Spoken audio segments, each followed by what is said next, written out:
Hello friends, welcome to our you can speak kit and concept. Friends, यहाँ पर हम pronounce के type पढ़ रहे हैं। प्रोनाउंस क्या होता है ये मैंने आपको बताया था। आज हम कौन से टाइप्स पढ़ने वाले हैं? आज हम यहाँ पे डेमोन्स्ट्रेटिव प्रोनाउंस एंड यहाँ पर इंटेरोगेटिव प्रोनाउंस क्या होते हैं इसके बारे में हम यहाँ पर देखने वाले हैं। तो ये दोनों प्रोनाउंस को हम एग्जाम्पल्स के माध्यम से समझेंगे। और इससे पहले हमने क्या देखा था? इससे पहले हमने आपको बताया था कि प्रोनाउंस के कितने टाइप्स होते हैं, क्योंकि ये बहुत इंपॉर्टेंट होता है।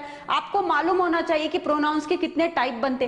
प्रोनाउंस के 9 टाइप्स होते हैं और हम इन सभी टाइप्स को स्टेप बाय स्टेप कवर कर रहे हैं। और आज मैं आपको यहाँ पे डेमोन्स्ट्रेटिव प्रोनाउंस क्या होते हैं और उसको हम समझ कैसे सकते हैं। और डेमोन्स्ट्रेटिव प्रोनाउंस के साथ में आप यहाँ पर देखेंगे कि यहाँ पर डेमोन्स्ट्रेटिव एडजेक्टिव और डेमोन्स्ट्रेटिव प्रोनाउन में अंतर क्या होता है, क्योंकि कंफ्यूजन हमारा यहाँ पर भी हो जाता है। यदि मैं आपके सामने बोलती हूँ this pen is good, okay, और दिस इज अ पेन, तो दोनों में अंतर क्या है? This pen is good and this is a pen, दोनों में कुछ अंतर है। तो इसी तरीके के कुछ जो बेसिक डाउट्स होते हैं आज के इस वीडियो में आपके दूर होने वाले हैं। तो सबसे पहले तो हम यहाँ पर देखते हैं डेमोन्स्ट्रेटिव प्रोनाउन का मतलब क्या होता है। हिंदी में बोलते हैं संकेतवाचक सर्वनाम, जिससे संकेत मिले, जो नाउन को संकेत के द्वारा समझाता है उसको बोलते हैं डेमोन्स्ट्रेटिव प्रोनाउन। और डेमोन्स्ट्रेशन के लिए फ्रेंड्स हम यहाँ पे this, that, these and those इसका यूज करते हैं। तो this, that, these and those ये सब्जेक्ट के रूप में आते हैं और हमारे नाउन को संकेत के माध्यम से स्पष्ट करते हैं। देखिए कैसे, दिस इज अ पेन, यदि कुछ भी समझ में नहीं आता तो पेन को किसने संकेत दिया? दिस ने संकेत दिया। दोज आर पेन्स, तो इस पेन को दोज ने संकेत किया। दैट इज अ पेन, ये पेन दैट से सांकेतिक हुआ और इसी प्रकार से दोज आर पेन्स, इस पेन को दोज ने दिया। इसका मतलब क्या होता है? दिस इज अ पेन, यह पेन है। दीज आर पेन्स, ये पेन्स हैं, मतलब बहुत सारे पेन्स हैं, ये पेन्स हैं। दैट इज अ पेन, वह पेन है। दोज आर पेन्स, वे पेन्स हैं। तो यहाँ पर आपको क्या समझ में आ रहा है? यहाँ पर आपको एक ही चीज समझ में आ रही है कि नियर और फार, पास और दूर। तो डेमोन्स्ट्रेशन का मतलब ये होता है कि नाउन पास है या दूर है, इसका बोध कराने के लिए हम डेमोन्स्ट्रेटिव प्रोनाउन का यूज करते हैं। देखिए, नियर का यदि हमारे पास में कोई चीज पास है और एक है, इट मीन सिंगुलर है, तो दिस का यूज कीजिए। और कोई चीज पास होते हुए भी बहुत सारी है तो यहाँ पर आप दोज का यूज कीजिए, इट मीन्स प्लूरल में। इसी प्रकार से कोई चीज दूर है लेकिन एक है तो आप सिंगुलर का यूज कीजिए, और कोई चीज दूर है लेकिन बहुत सारी है तो आप किसका यूज करेंगे? दोज का यूज करेंगे, क्योंकि यहाँ पर हम पढ़ रहे हैं प्रोनाउन। प्रोनाउन का मतलब ही ये होता है कि वो नाउन के प्लेस पर आता है। क्लियर? अब यहाँ पे सबसे बड़ा क्वेश्चन तो ये आता है कि डेमोन्स्ट्रेटिव एडजेक्टिव और डेमोन्स्ट्रेटिव प्रोनाउन दोनों एक से लगते हैं, उनमें अंतर कैसे होगा? जैसे मैंने आपको एग्जाम्पल दिया था, this pen is good and this is a pen, दोनों एक से एग्जाम्पल लग रहे हैं, लेकिन आपको ध्यान से देखना है, यह पेन अच्छा है। मैं एकदम प्रेशर देके बोल रही हूँ। कैसे? ये पेन को मैंने ज्यादा वेरीफाई कर दिया है दिस से। पेन अच्छा है, लेकिन मैंने क्या बोला? जनरली मैं ऐसे बोलती pen is good, it's okay, लेकिन मैं क्या बोली? दिस पेन इज गुड, यह पेन अच्छा है, बाकी सब बेकार है। और यहाँ पर देखिए, यदि आप डेमोन्स्ट्रेटिव प्रोनाउन में जाएंगे तो this is a pen, generally बोल दिया यह पेन है, तो जनरल बोल रहे हैं दिस इज अ पेन, यह पेन है। लेकिन यदि डेमोन्स्ट्रेटिव एडजेक्टिव में बोलते हैं तो यही पेन अच्छा है। क्लियर ना? और एग्जांपल देखिए, that mobile is not good, वह मोबाइल अच्छा नहीं है। तो मुझसे बहुत दूर एक मोबाइल पड़ा हुआ है, मैं क्या बोलती हूँ? वह मोबाइल अच्छा नहीं है। और यहाँ पर that is not my mobile, वह मोबाइल मेरा नहीं है। तो यहाँ पर प्रेशर किस पे दे रहे हैं? हम मोबाइल पर दे रहे हैं, लेकिन यहाँ पे जनरली बोल रहे हैं कि वह मेरा मोबाइल नहीं है। और देखिए, दीज मैंगोज आर स्वीट, ये जो मैंगो जो मेरे पास में है ना, दीज मैंगोज, यही मैंगो मीठे हैं, बाकी सब खट्टे हैं। और यहाँ पर देखिए, दीज आर स्वीट मैंगो, ये मैंगो जो मेरे पास में है बस वही मीठे हैं, बाकी सब खट्टे हैं, ऐसा नहीं बोल सकते हैं, क्योंकि हमने केवल क्या बोला है? यहाँ पर हम प्रोनाउन के बारे में बात कर रहे हैं। देखिए, तो मैंगो को ज्यादा वेरीफाई या ज्यादा इंटेंशन किसने दे दी है? दीज ने दे दी है, लेकिन यहाँ पर ऐसा कुछ भी नहीं है। तो आपको क्लियर हुआ ना कि मुझे बोलना क्या है? इसका मतलब क्या होता है? एडजेक्टिव में क्या होता है? जो नाउन होता है उस पर बहुत ज्यादा प्रेशराइज किया जाता है, लेकिन प्रोनाउन में ऐसा कुछ भी नहीं किया जाता है। तो ये है आपके डेमोन्स्ट्रेटिव प्रोनाउन। तो बस आपको एक चीज और ध्यान रखनी है, दिस, दैट, दीज और दोज।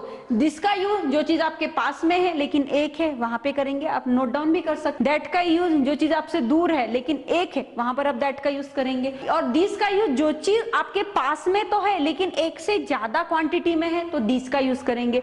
और दोज का यूज जो चीज आपसे दूर है और एक से ज्यादा क्वांटिटी में है तो वहां पर आप दोज का यूज करेंगे। एकदम इजीली आपको समझ में आ जाएगा। और एडजेक्टिव की तो क्वालिटी यही होती है कि वो नाउन पर ज्यादा प्रेशर देता है। देखिए, दिस पेन, यह पेन, यदि मैं ऐसे बोलती pen is good, it's okay, लेकिन दिस पेन, यही पेन अच्छा है। और यहाँ पर क्या बोला है हमने? दिस इज अ पेन, यह एक पेन है। ओके, अब हम यहाँ पर देखते हैं कि इंटेरोगेटिव प्रोनाउंस क्या होते हैं। इंटेरोगेटिव का मतलब होता है प्रश्नवाचक सर्वनाम। प्रश्नवाचक सर्वनाम मतलब क्या होते हैं, देखिए, which is the right answer, कौन सा उत्तर सही है।